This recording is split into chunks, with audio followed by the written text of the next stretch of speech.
Thanks for watching the Council in Brief. I'm Susan Kennedy. We're here with a summary of all the news of the Montgomery County Council for this last week in April. The PEPCO working group brought its findings to the council this week. The issue of the reliability of the electric company's service has been under major scrutiny after weather events this year left thousands of residents without power for days on end. PEPCO's poor performance has resulted in new legislation at the state level designed to hold the company accountable for its reliability. Council members told us how they think the working group did in identifying ways to improve PEPCO's delivery of electricity.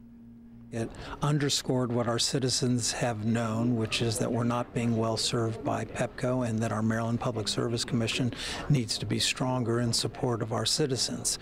And this report will be delivered to the Maryland Public Service Commission, and we are actively participating before them. The job is the Maryland Public Service Commission's to insist that PEPCO be a best performing utility, and we should be satisfied with nothing less. We have a pretty good understanding of what's gone wrong and a pretty good understanding of what needs to be done. And most of what needs to be done has to be done by PEPCO, frankly. The county has a new inspector general. The office was established back in 1997 to oversee the effectiveness of county government and to prevent fraud, waste, and abuse in government activities. We spoke to the new inspector general about his goals for his 4-year term. I really have always been focused on making a positive contribution to government.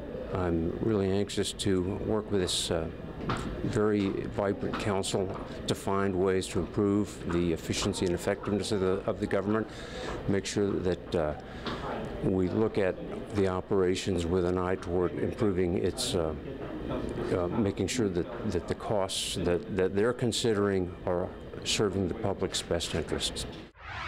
Councilmember Nancy Navarro has introduced a resolution requesting U.S. officials not implement the Secure Communities Initiative in Montgomery County.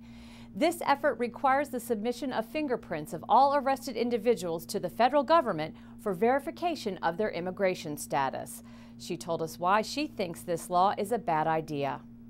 This program, because it's so ambiguous, it almost just sort of makes it official that now you are part of this program, but the way you implement it is ambiguous. So it has led in other jurisdictions to misinterpretation, to racial profiling, to just widespread fear in communities where now they don't even collaborate with their public safety officials. I think that's where the real problem is, that there is no defined implementation guidelines, and therefore communities feel like they're under siege.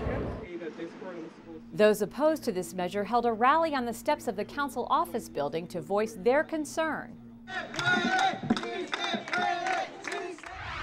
Action on this measure is tentatively set for May 3rd.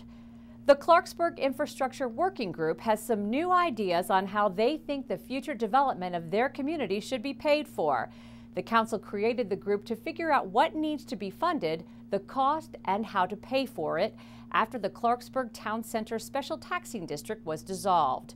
We spoke to Councilmember Craig Rice about what the group had to say.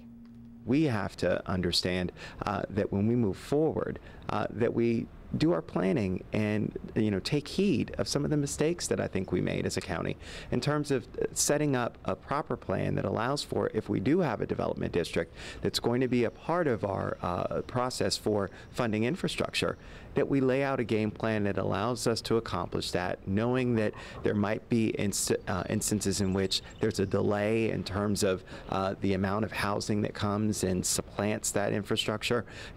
We've got to think about this more than just assuming that every time we build is going to be in the middle of a housing boom.